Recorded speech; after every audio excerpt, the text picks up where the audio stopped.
A body starts with an initial velocity of 10 meter per second, moves along a straight line with a constant acceleration.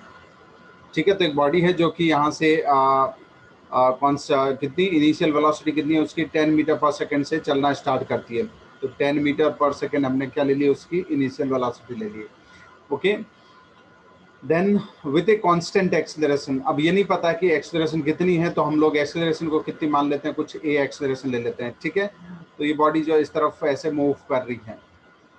Okay, when the velocity of particle becomes 50 metre per second, तो मान लेते हैं कि यहाँ के particle की velocity कितनी होगी, 50 मीटर हो गई, राइट, 50 मीटर पर सेकंड।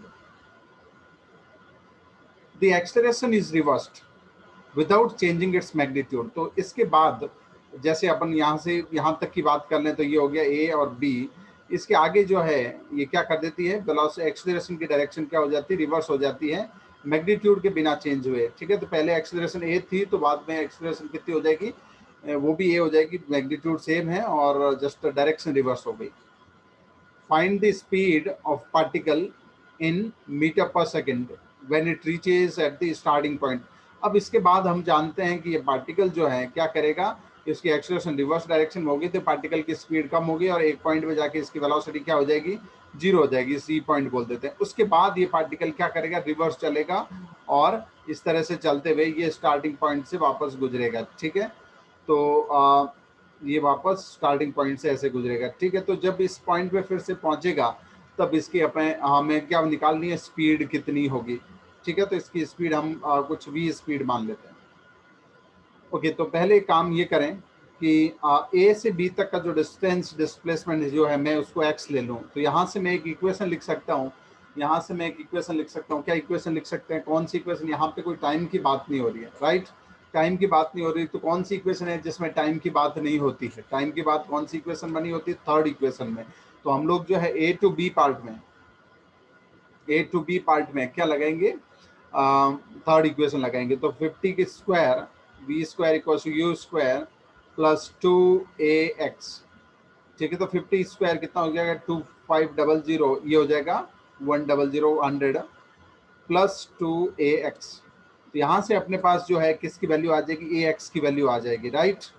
तो ये कितनी आ जाएगी, 2400/2 1200। ax कितना आ जाएगा अपना 1200। ओके, तो ax की वैल्यू 1200 आ गई। अब हम बात कर लेते हैं वापस b से कहाँ, b टू c, c से a, b to c, c से a, इसकी बात कर लेते हैं, right, b to c, c से a।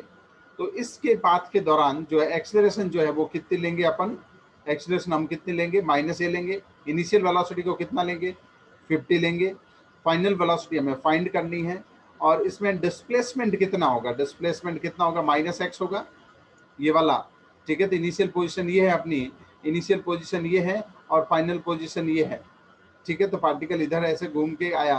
अब पार्टिकल कैसे भी घूम के आए, राइट, पार्टिकल किधर से भी घूम के आए, अपने को तो डिस्प्लेसमेंट के केस में इनिशियल और फाइनल पोजीशन देखनी होती है।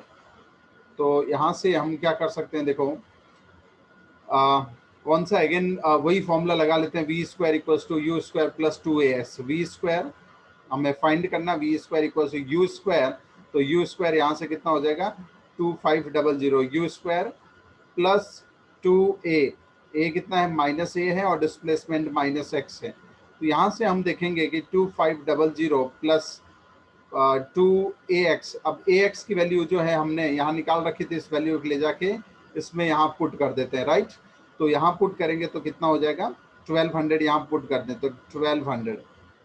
तो यहाँ से कितना आ जाएगा, 4900। ये v स्क्वायर की वैल्यू आ गई। तो यहाँ से हम देख सकते हैं कि v की वैल्यू कितनी आ जाएगी, स्क्वायर रूट करने के बाद 70 मीटर पर सेकेंड। ओके,